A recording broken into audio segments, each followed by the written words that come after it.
Eto ha, napapansin ko lang sa industriya, sa kahit anong industry. Yung mga na-hire dati, yung mga born into 90s na mga person na nag-a-apply ng trabaho, matiisin, marunong makisama. Well, yung mga baguhan, yung bagong hired na empleyado, napakahirap pasunurin. No? Papansin nyo? Tsaka wala silang urge to work. Parang gusto nila yung gusto nila yung easy work, yung gusto ng upo-upo, papetiks-petiks lang. Tapos kung may mga events sa kahit anong industriya ka pa nabilong, kung pansin nyo yan pansinin nyo yan. Halimbawa, may event sa isang company, parang ayaw nilang makisama. Parang ayaw nilang makisama to join in that event. Yung parang may sarili silang mundo, may sarili silang aktibidad, wala silang pakikisama. Unlike yung dati, grabe yung support namin. Kung kami bagong hire, grabe. Kasi ako, I've been to financial industry today, and beforehand, I work as a real estate marketing assistant and as a division developer. Then later on, naging worker ako, industrial partner sa isang catering business sa aking family friend. And doon, ang dami kong natutunan. Then, after noon, nag-work din ako as a teacher, as an instructor in one of a foundation college here in Jansan. So, kahit disgusto ako, halimbawa may mga activity, support pa rin ako.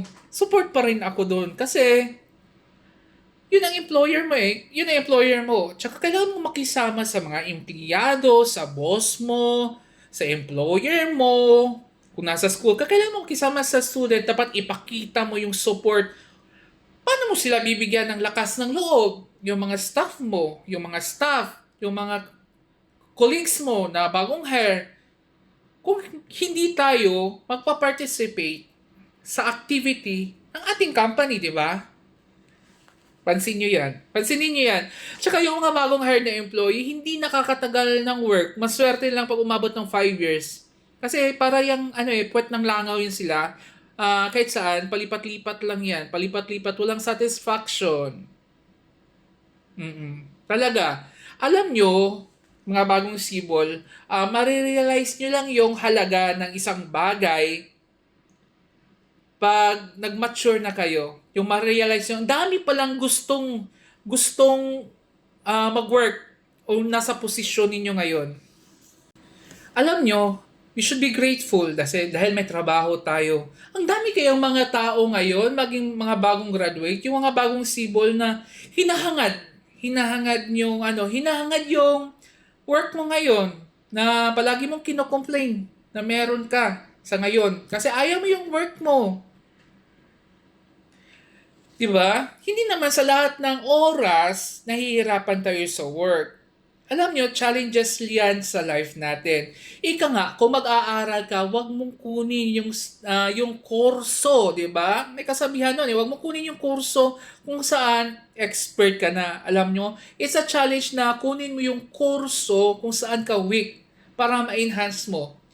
Gaya ko, actually, yung gustong-gusto ko talaga na work, gusto ko na course dati, after high school, ang dami kasing mga schools na college na pumupunta sa school namin, nagbibigay ng mga leaflets. Yung primary ko talaga na gusto na course talaga is physical therapist into science.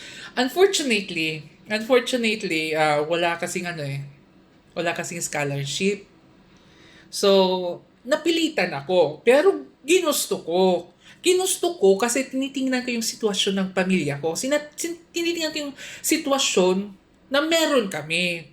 Kasi inihain na ni Lord Binigyan ako ng scholarship ng school kung saan ako gumraduate ng high school, which is the Holy Trinity College. So, ang pagpapilian daw ng course, kasi wala kaming course na in the science field. So, merong business courses, management, finance, merong education, merong criminology, may AB, yung ganon. So, pinili ko merong IT din. Pero naisip ko kung mag-IT ako, ang buwabog ko talaga, actually, napakahirap ng IT. Tingnan ko yung sitwasyon namin Siyempre na magastos pag IT, kailangan mo ng PC. Dapat updated ka with new technology, paano ka makipagsabayan. So the best thing na iniisip ko talaga is, mag-management accounting na lang ako. Kasi wala kaming accountancy, management accounting lang. So nag-management accounting ako. Ayun, natapos ko na yun sa awa ng Diyos, na-maintain ko yung grades ko, sa tulong na din ng mga, ng mga professor ko. Galing ng mga dating professor sa Holy Trinity. Holy Trinity. Grabe yung pagmo-mold nila ng student. I admire them. At mataas yung respeto ko sa mga naging teacher ko. Grabe yung challenge, di ba? So yung sinasabi ko sa inyo, mag-aral kayo ng mabuti, magsumikap. Hindi ibig sabihin na nakagraduate ka na ng college, papitex-pitex na.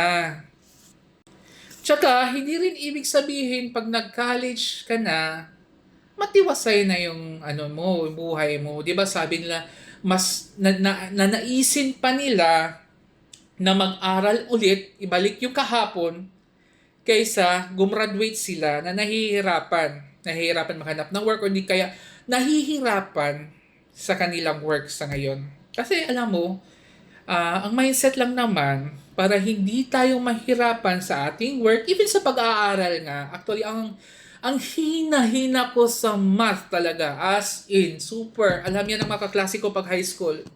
Simpleng fraction, ang hirap kong umintindi, even the algebra.